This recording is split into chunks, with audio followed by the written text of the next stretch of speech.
నేను పుట్టింది, మా నాన్న పుట్టింది, బన్నీ పుట్టింది, వాళ్ళ అబ్బాయి పుట్టింది ఈ ఇండస్ట్రీలోనే ఉన్నారు. వాళ్ళ అబ్బాయి కూడా ఆల్రెడీ నేను వేషాలు వేస్తానని ఇంట్లో వేషాలు వేస్తున్నాడు.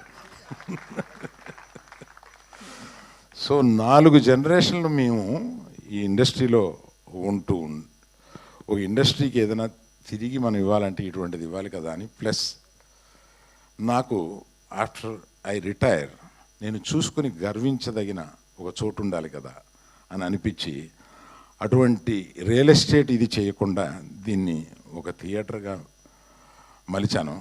దానికి మా నాన్న ఇలా చేయకుండా ఇలా చేశాడేంటి అన్న చిన్న ఫీలింగ్ లేకుండా నా కొడుకులందరూ నన్ను దీనికి ఎంకరేజ్ చేశారు. నువ్వు ఏమి కావాలనుకుంటే అది చేయి daddy, whatever gives you great satisfaction, please let us do it అని అందరూ నన్ను ఎంకరేజ్ చేశారు. తెలంగాణని అభివృద్ధికి తీసుకురావడంలో ఏకదీక్షతోటి వారానికి 14 రోజులు పనిచేసే మనిషి ఈయన. అటువంటి మనిషి ఆయన్ని నేను ఎక్కువ మీడియాలో చూస్తుంటాను. నాకు ఒకటి అనిపిస్తూ ఉంటుంది, అది మీతో చెప్పాలి సార్. నైకీకి ఒక ట్యాగ్ లైన్ ఉంది, జస్ట్ డూ ఇట్ అని. ఆయనకి ఏదైనా ఇది మంచిది, ఇది ఉపయోగపడుద్ది ప్రజలకి, ఇది తెలంగాణకు ఉపయోగపడుద్ది, Hyderabad, he will just do it.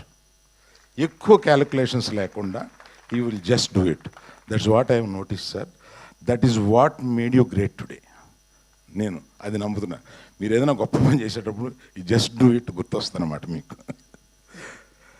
అటువంటి అది అనిపించి నాకు ఎప్పుడన్నా ఆయన ఎదురుగుండా మాట్లాడే సందర్భం వచ్చినప్పుడు ఇది చెప్పాలని అనిపించింది, చెప్పాను.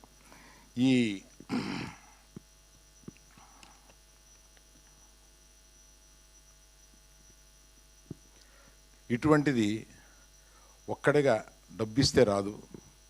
నేను వచ్చి ఒక ఇంజనీర్ని అలాట్ చేసేస్తాను.